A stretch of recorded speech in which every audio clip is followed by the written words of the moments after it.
Hello again everyone, welcome back to my channel and welcome back to another speed build video in The Sims 4. Happy Monday. I hope you're all having the most amazing day ever so far and thank you so much for joining me here today. So we are building in the Stonestreet apartment block in Evergreen Harbor, which I have not touched in such a long time, and I had this spark of inspiration to build a tiny realistic apartment for a single mum and an infant. And I can't even tell you how much of a good time I had building and decorating, cluttering up and just making this apartment so, I don't know what the word is, comforting and close and just full of character and life. And I'm going to be honest, the catalyst for this was actually one of my amazing, closest, bestest friends, Miss Simrina, aka April, has just started a new Let's Play on her channel called Platonic, and it's about a young single mum and her infant child. And this was the catalyst for this entire build, I'm going to be honest, so thank you so much, April, for this.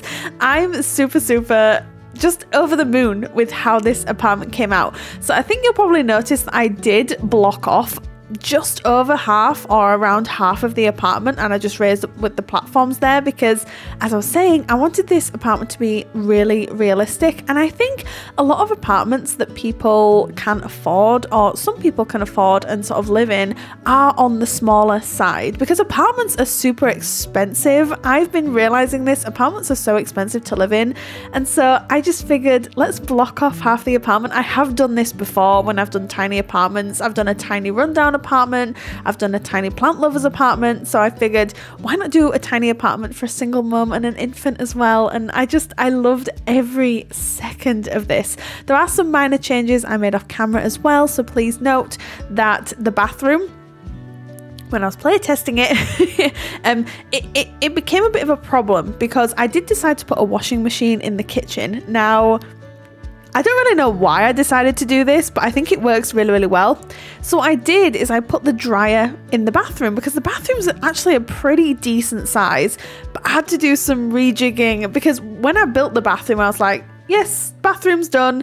And then off camera, I realized very quickly that I hadn't included a dryer in this build, and that would have become a serious problem for gameplay. So I did decide to put a dryer in the bathroom off camera, and I rejigged some stuff. So you'll notice in the screenshots at the end, and if you do download this apartment for yourself, you will notice that the bathroom is ever so slightly different than it is here, but it's not a big deal. It's not a big deal at all. I just thought it was worth mentioning. I also end up tiling the kitchen area here just to kind of segregate this area from the living room, which is just off to the right hand side here. So it's very close knit, it's super close quarters, but I think it would be super fun for gameplay and like this really incredible storyline of a single mum. It doesn't have to be a single mum, but this is the person I had in my mind. It could be a single dad or whatever, but a single mum raising her infant child all by herself. And I don't know what sort of job the mum has,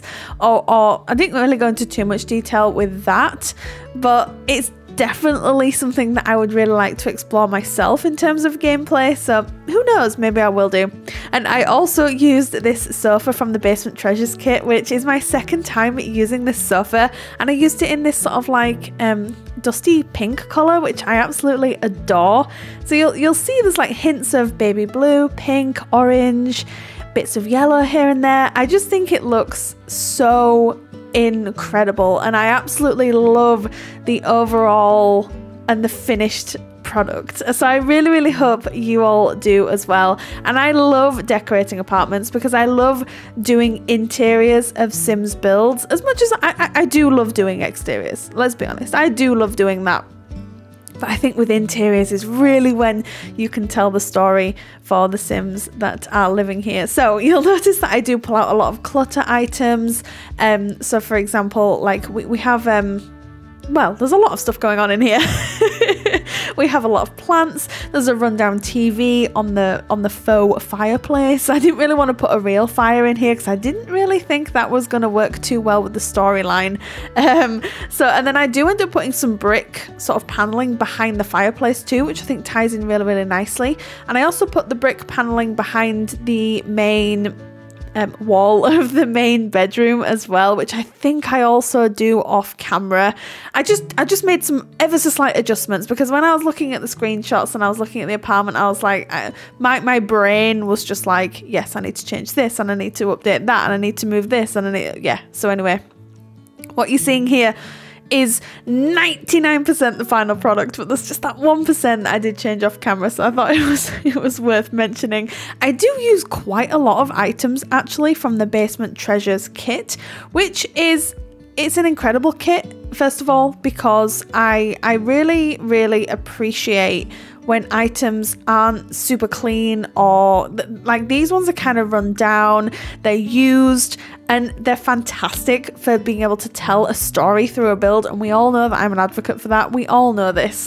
I talk about it all the time on the channel, and this is probably one of my favorite kits that we've ever had. I absolutely love it, and given the fact that there is an infant living here, you'll find a lot of infant clutter. There's a little play mat in front of the sofa so mum can keep an eye on the baby.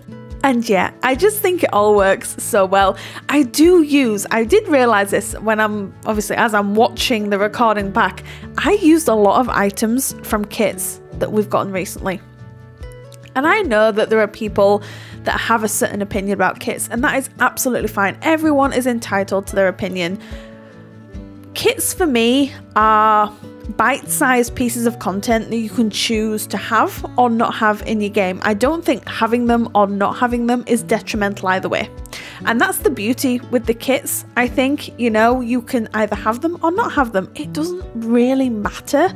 But if you do have them, you can obviously pick and choose, like you can with expansion packs, game packs, and stuff packs, which obviously we haven't seen since Paranormal stuff, but that's a whole different conversation that I'm not going to get into right now, because I could go on a long tangent about that.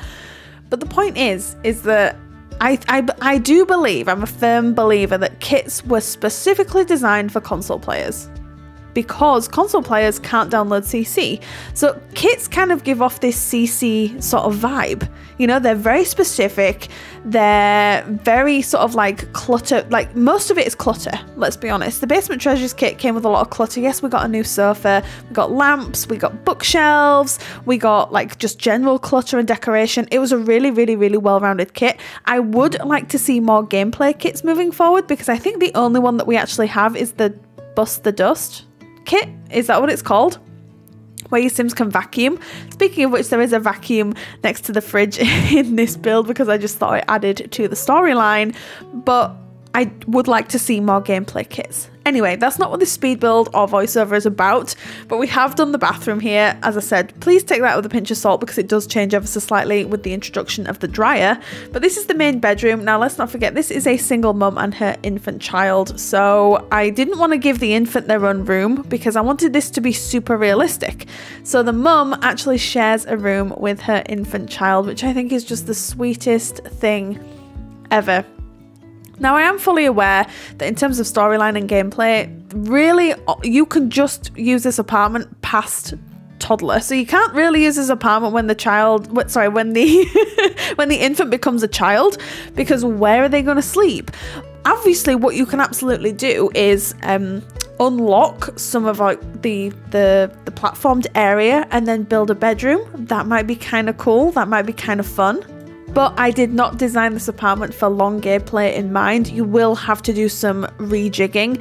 This is potentially a temporary apartment for a storyline. You know, like the mum just had to get somewhere super fast and is just coping with it for the time being. It's super normal for people, especially when they're doing gameplay in The Sims as well, to change scenery. I know when I was super into gameplay with The Sims 2, The Sims 3 and The Sims 4, I got bored. Not quickly, but I did get bored of my Sims environment and I would want to change it. So yeah, there's a lot of possibilities with this apartment, but if you are looking for longevity, this might not be the one for you unless you are willing to add another bedroom onto the apartment.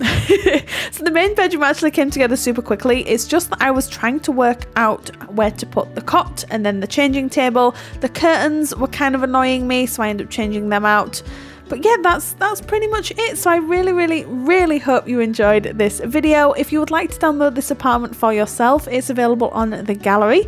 My origin ID is RachelPedd. Tray files, as always, are linked down in the description box below. You can get them for free from Sim File Share. But thank you so much everyone for joining me here today. You all take care, and I'll see you next time I post a video.